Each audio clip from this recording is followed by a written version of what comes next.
خانقاہوں میں جو لوگ آتے تھے اور ان کے پاس وقت گزارتے تھے وہ بھی تو یہی کام کرتے تھے. مشائخ چشت سبق کہتے ہیں اللہ حاضری اللہ ناظری اللہ معی. اللہ حاضر ہے، اللہ مجھے دیکھتا ہے، اللہ میرے ساتھ ہے. تو مقصود تو وہی ہے. تو یہ جو سبق سکھائے گئے ان کا بنیادی مقصد کیا تھا کہ دل میں اللہ تعالی کے استحضار کو پیدا کر دینا.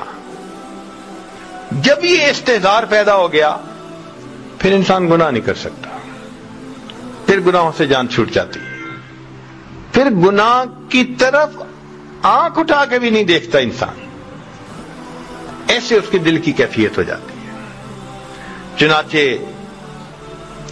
ایک بزرگ تھے تو ان کے پاس ایک نوجوان آئے اور انہوں نے دوسرے دن ہی ان کو خلافت دے دی.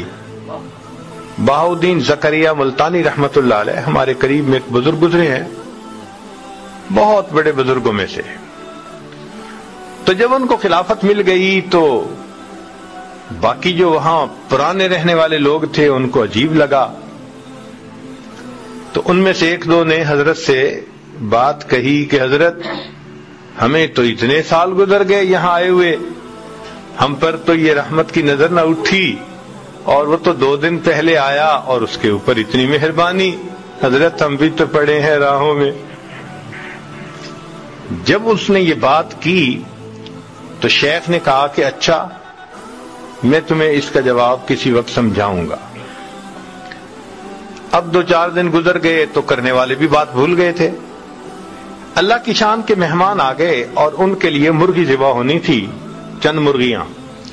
تو حضرت نے وہ معترضین جو تھے نا ان کو بلایا اور ان کو مرغی بھی دی اور ان کو چھری بھی دی، اور اس بندے کو بھی دی مرغی اور چھری. اور ان 4-5 جو بھی تھے ان کو کہا بھئی جاؤ ان کو ایسی جگہ ذبح کر کے لاؤ جہاں کوئی نہ دیکھتا. وہ لوگ گئے، کوئی دیوار کے پیچھے بیٹھ کے ذبح کر رہا ہے، کوئی درخت کے پیچھے بیٹھ کے ذبح کر رہا ہے، سب ذبح کر کے لے آئے. تھوڑی دیر کے بعد وہ نوجوان آیا تو دیکھا کہ مرغی بھی زندہ ہے اور آنکھوں میں آنسو بھی ہے. تو شیخ نے پوچھا کیا ہوا؟ حضرت آپ نے شرط لگائی تھی ایسی جگہ ذبح کرو جہاں کوئی نہ دیکھتا ہو. میں جہاں بھی گیا میرا پروردگار مجھے دیکھ رہا تھا. تو شیخ نے ان لوگوں کو سمجھایا کہ دیکھو اس نوجوان کے قلب کی یہ کیفیت تھی جس وجہ سے اس کو میں نے یہ نعمت جلدی عطا کر دی. تو اس ذکر اور مراقبے کا بنیادی مقصد یہی کہ ایمان مضبوط ہو جائے، پھر انسان کی زندگی گناہوں سے پاک ہو جاتی ہے. آج چونکہ ہم محنت نہیں کر رہے، آج گناہوں کا کرنا بہت آسان بن گیا. اب آپ یہ نہ سوچئے کہ یہ ایمان مل گیا تو بس انسان عورت سے متعلقہ گناہ سے بچ جائے گا. نہیں، سارے گناہوں سے بچ جائے گا. ہر گناہ سے نہ دھوکہ دے گا، نہ جھوٹ بولے گا، نہ کسی کا برا سوچے گا، اس لیے کہ اس کو پتا ہوگا کہ جو میں سوچ رہا ہوں، جو میں کر رہا ہوں، میرا رب مجھے دیکھتا بھی ہے اور جانتا بھی ہے. اللہ اکبر کبیرہ. چنانچہ اللہ کے خوف سے گناہ کو چھوڑ دینا یہ اللہ رب العزت کو بہت پسندیدہ ہے. اور یہ احساس دل میں ہونا کہ مجھے قیامت کے دن جواب دہ ہونا پڑے گا، انسان پھر کوئی ایسا کام نہیں کرتا. کتابوں میں لکھا ہے کہ امیر شاہ ایک علاقے کا بادشاہ گزرا ہے، اس نے تفریح کا پروگرام بنایا کہ میں جنگل میں جاتا ہوں اور شکار کھیلوں گا. اس کے ساتھ پولیس بھی تھی. 3 دن اس کا وہاں سٹے تھا. اب پولیس والوں کو ایک گائے وہاں نظر آئی جو چر رہی تھی. تو انہوں نے دل میں سوچا کہ بھائی کوئی اس کا مالک تو قریب نظر نہیں آتا، تو یہ شاید بغیر مالک والی گائے ہے. انہوں نے اس کو ذبح کر لیا پکڑ کے اور اس کو گوشت بھون کے کھا لیا. وہ گائے تھی ایک بوڑھی عورت کی. جب گائے واپس نہ آئی شام کو تو وہ اپنی کوٹھری سے نکلی، ڈھونڈتے ڈھونڈتے پتہ چلا کہ جی گائے تو پولیس والوں نے کاٹ دی، ذبح کر دی اور کھا بھی لی۔ تو اس نے کہا کہ جی میرا تو گزارا ہوتا تھا اس کے دودھ دہی پہ، اب آپ لوگوں نے اگر ایسا کیا تو مجھے پیسے دے دیں، میں کوئی اور گائے خرید لوں۔ انہوں نے پیسے بھی نہ دیے۔ اس نے کہا اچھا پھر مجھے بادشاہ سے ملاقات کروا دو، میں اس سے پیسے لے لیتی ہوں۔ تو انہوں نے کہا نہیں، ہماری نوکری چلی جائے گی۔ انہوں نے بادشاہ سے بھی نہ ملنے دیا۔ وہ بڑی پریشان کہ اب میں کروں تو کیا کروں۔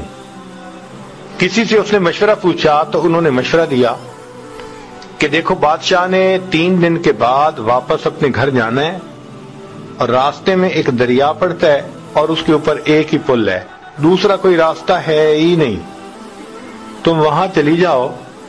جب بادشاہ کی سواری پل سے گزرنے لگے تو تم کھڑی ہو جانا اور بادشاہ کو روک کر اپنی بات کر دینا، بادشاہ تمہیں گائے کی قیمت دے دے گا۔ وہ بڑھیا وہاں پہنچ گئی۔